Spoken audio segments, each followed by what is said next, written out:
ଦେଖନ୍ତୁ ଭାଇ, ଏଇ ମହୁମାଛି ଆମେ ଭୂମିରେ ଥିବାଟା ଆମେ ଗାତ ଖୋଲିକି ଏହି ମହୁମାଛି କାଢୁଛୁ। ଏହି ମହୁମାଛି ଗୋଟେ ମାଛି ଚୁବେଇଲେ ମଣିଷ ମରିଯିବାକୁ ବି ସମ୍ଭାବନା ଅଛି। ସେଥିପାଇଁ ସେଇ ମହୁମାଛିକୁ ପୁଡ଼େଇକି କାଢ଼ିବାର ଅଛି। ନହେଲେ ସେଇ ମହୁମାଛି ଗୋଟିଏ ଚୁବେଇଲେ ଡାଇରେକ୍ଟ ଡାକ୍ତରଖାନାରେ ଯିବାକୁ ପଡ଼ିବ। ଆଉ ଏମିତିର ମହୁମାଛି ଆହୁରି କେଉଁ ସ୍ଥାନରେ ତାହା ମିଳିବ ନାହିଁ, କିନ୍ତୁ ଏହା ରାତିରେ କଢ଼ାଯାଇପାରେ, କିନ୍ତୁ ଦିନରେ କାଢ଼ିଲେ ଏଟାର ବହୁତ କଷ୍ଟ। କାଢ଼ିବାକୁ କିଏ ତା ପାଖରେ ଯାଇପାରିବେ ନାହିଁ। ଏଥିପାଇଁ ରାତିରେ ଆମେ ଯାଇକି ଏହି ମହୁମାଛିକୁ କାଢ଼ିବାକୁ ଯାଇଥିଲୁ। ଦେଖନ୍ତୁ କି ପ୍ରକାର ଅଛି, କେମିତି ଏହା କାଢ଼ିକି ଖାଇବେ, ବଢ଼ିଆ ଟେଷ୍ଟ ଲାଗିବ। ଆହାର ଟେଷ୍ଟ ବି କେତେ ମଧୁର ଲାଗିବ।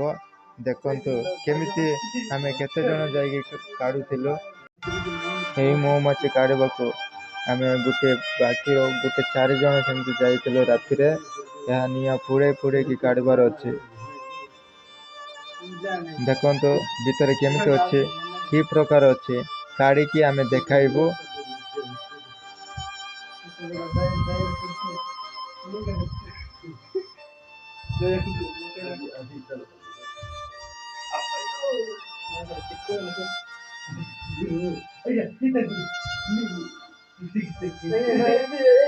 ଏହି ପ୍ରକାର ଗାତ ଖୋଲିକି କଢ଼ାଯାଏ ଏହି ମହୁମାଛିକୁ। ଦେଖନ୍ତୁ ଏଟା ଭୂମି ତଳେ କରିବ, କିନ୍ତୁ ଗୋଟେ ଗୁମ୍ପାରେ କରିବ ନାହିଁ କି ଗୋଟେ ଗଛରେ କରିବ ନାହିଁ। ଏହା ଭୂମିରେ ହିଁ କରିବ ଭାଇ।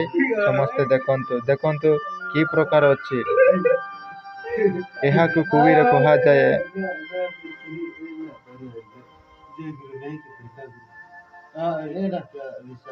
ଭୂମି ମହୁମାଛି ବୋଲି କୁହାଯାଏ ଏହାକୁ।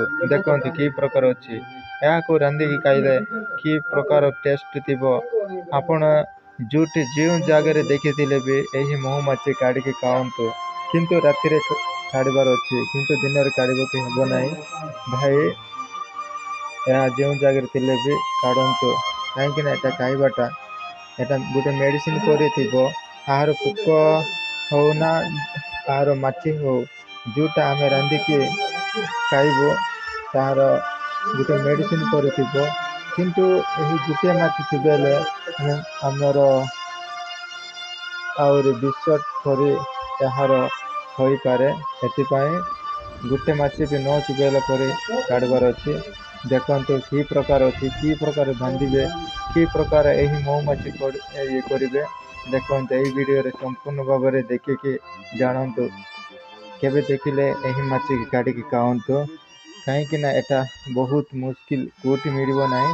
କିନ୍ତୁ କେଉଁ ଜାଗାରେ ଏହା କରୁଛି ସେ ଜାଗାରେ ହିଁ ଏହା ମିଳିବ। ଦେଖନ୍ତୁ ଭାଇ କେମିତି ଅଛି ପୋକ ଯାକ, ମାନେ ଏଟା ମହୁମାଛିର, କିନ୍ତୁ ଏହାକୁ ତେଲରେ ଭାଜିକି ଖାଇଲେ ବି ବଢ଼ିଆ ଟେଷ୍ଟ ଥିବ। ସେଥିପାଇଁ ଏହି ମହୁମାଛି କେବେ ଖାଇଛନ୍ତି କି ନ ଖାଇଛନ୍ତି ମୁଁ ଜାଣିନାହିଁ, କିନ୍ତୁ ଏହା ବଢ଼ିଆ ଟେଷ୍ଟ ଲାଗିବ। ଦେଖନ୍ତୁ ଆମେ ରାତିରେ କାଢ଼ିକି ଆଣିକି ଏହାକୁ ଅଲଗା କରିକି କରୁଛୁ। ଆହୁରି ଏହା ଖାଇବାକୁ ବି ବଢ଼ିଆ ଲାଗିବ। ସେଥିପାଇଁ ଶେଷ ପର୍ଯ୍ୟନ୍ତ ଦେଖନ୍ତୁ ଆମେ କେମିତି ରାତିରେ କାଢ଼ୁଛୁ। ଭାଇ ଏ ଭିଡ଼ିଓ ଦେଖିଥିବାକୁ ତୁମକୁ ଧନ୍ୟବାଦ ଦେଉଛୁ। ଆହୁରି ଦେଖ କେମିତି କାଢ଼ିବେ ପୋକକୁ। ସବୁ କାଢ଼ିକି ଏହାକୁ ତେଲ ସହିତ ବାଛିକି ଖାଇଲେ ବଢ଼ିଆ ଲାଗିବ। ଗୋଟେ ମେଡ଼ିସିନ କରିକି ଲାଗିବ।